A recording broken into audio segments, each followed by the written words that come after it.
नमस्कार साथियों। आज हम लोग रसायन को देखेंगे, केमिस्ट्री को देखेंगे। तो आइए केमिस्ट्री में सबसे पहले हम लोग पदार्थ को देखते हैं। पदार्थ को द्रव्य भी बोला जाएगा।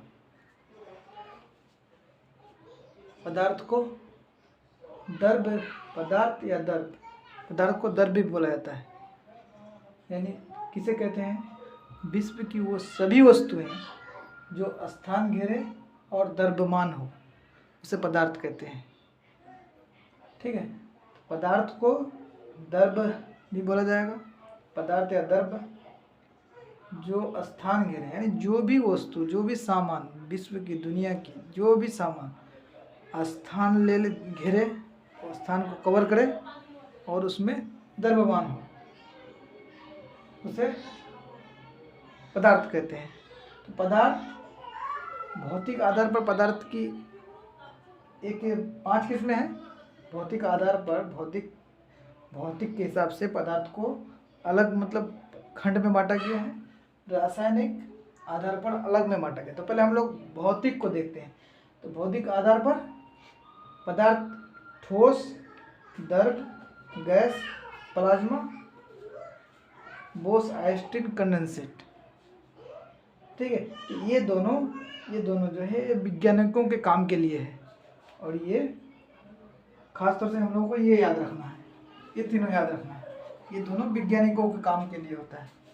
ठीक है, तो ठोस किसे कहते हैं?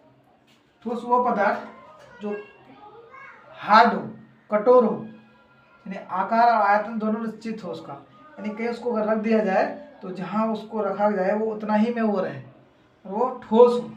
और ठोस भारी होता है, इसका कण सटा हुआ होता है, एक साथ सटा हुआ होता है। जैसे ईंट को कहीं रख दिया जाए, वो बह के कहीं जाएगा? नहीं जाएगा। तो ये हो गया ठोस, ईंट हो गया ठोस। द्रव, इसका आयतन निश्चित है। ठीक है, वो जितना था उतना है, यहाँ से उठा के वहाँ कर दो, जितना है उतना है। लेकिन यहाँ से उठा के, एक बोतल से उठा के एक बाल्टी में रख दिए तो वो बाल्टी का आकार ले लेगा। तो द्रव जिसका आयतन निश्चित हो लेकिन उसका आकार अनिश्चित हो।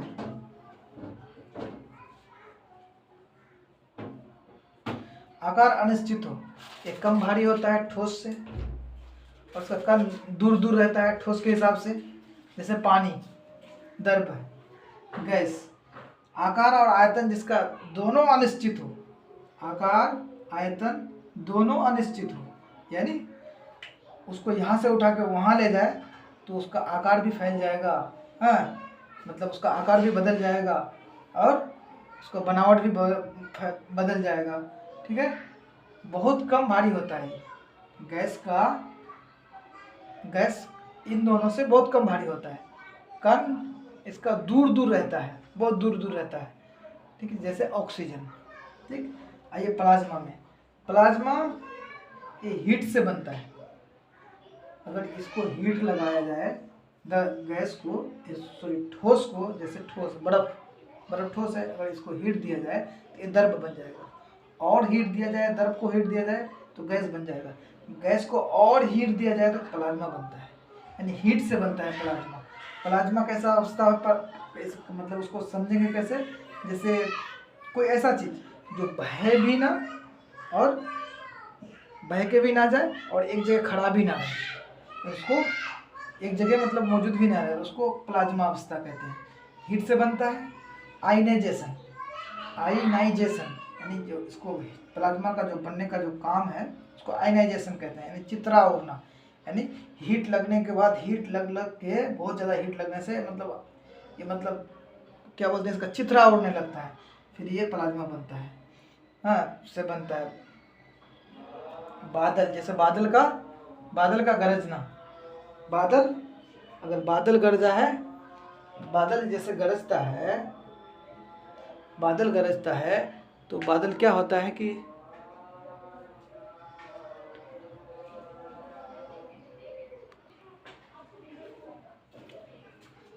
तो बादल जब गरजता है तो बादल एक बादल दूसरे बादल से टकरा के मतलब आवाज़ होता है, तो उसको आयनाइजेशन कहा जाता है। यानी वो भी बादल जो टकराता है एक बादल दूसरे बादल से, वो आयनाइजेशन होता है।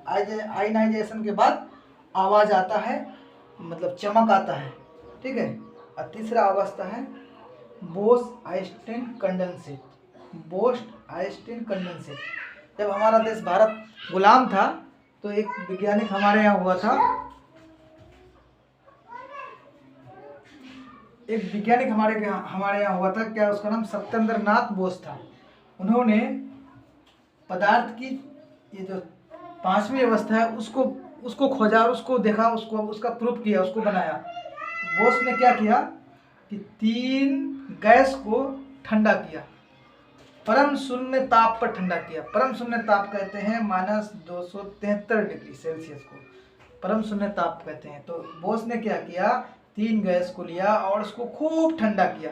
ठंडा करने के बाद एक नया पदार्थ बना जिसने उसको मतलब बोस ने दिखाया कि एक नया पदार्थ बनता है अगर किसी पदार्थ को बहुत ज़्यादा ठंडा किया जाए -273 डिग्री सेल्सियस पर। इसको -273 डिग्री सेल्सियस को परम शून्य ताप कहते हैं। तो जब बोस ने ठंडा किया, एक नया पदार्थ लोगों को दिखाया, तो उन्होंने क्या किया कि अखबार को, न्यूज़पेपर को बोला कि इसको मतलब पब्लिक किया जाए, मतलब छापा जाए।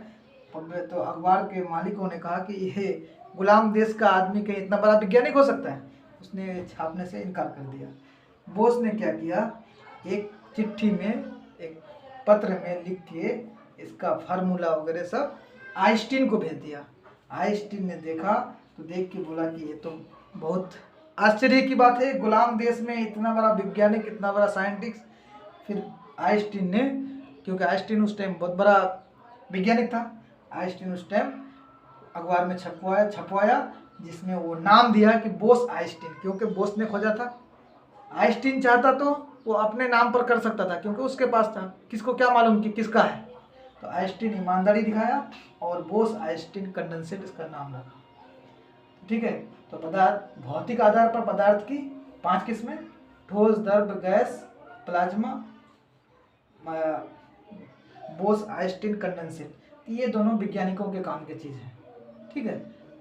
हम लोगों को ये 3 याद रखना है। तो आइए एक स्क्रीनशॉट लीजिए, उसके बाद रासायनिक आधार पर हम लोग पदार्थ की किस्मों को देखेंगे।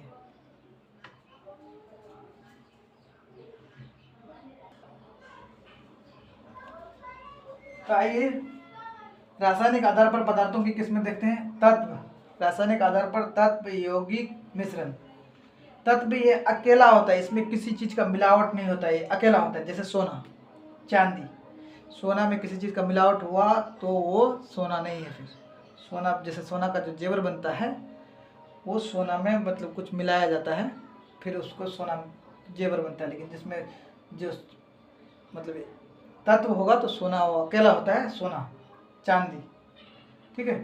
यानी सोना एक तत्व है, उसमें कुछ मिलाने के बाद, उसको मिश्रण में यौगिक बनाने के बाद अब उसका जेवर बनता है। तो तत्व हो गया अकेला, यौगिक, इसमें एक से अधिक तत्व मिला के एक जगह मिलाने के बाद ये बनता है, और ये फार्मूला के साथ बनता है, यानी किसमें कितना मिलाना चाहिए ये फिक्स होता है उसके लिए, उसके बाद ये बनता है। मिश्रण ये बिना फार्मूला का बनता है, जैसे ये बिना फार्मूला का, जैसे यौगिक में जैसे आ जाएगा आपको क्या बोलते हैं कि यूरिया, यौगिक में आ जाएगा यूरिया। ये भी दो किस्में होते हैं, इसकी 3 किस्में होते हैं, इसकी भी 2 किस्में होते हैं, ठीक है। इसको बाद में बताया जाएगा। मिश्रण ये बिना फार्मूला का मिलता है, जैसे चीनी में 2 चम्मच, पानी में 2 चम्मच चीनी देंगे तो शरबत बन जाएगा, और 4 चम्मच भी चीनी देने पर शरबत ही बन जाएगा। तो ये बिना फार्मूला का बनता है, और ये फार्मूला से बनता है। तत्व कोई चीज़ में मिलावट नहीं है, अकेला रहता है, अकेला मतलब तत्व, ठीक है। तो तत्व अकेला, यौगिक फार्मूला के साथ मिलाने के बाद जो बनता है, मिश्रण बिना फार्मूला का जो मिला के एक से अधिक तत्व के मिलने के बाद जो बनता है उसको मिश्रण कहते हैं, ठीक है। तो आज हम लोग यहीं तक रखते हैं। फिर इन नेक्स्ट क्लास में देखेंगे।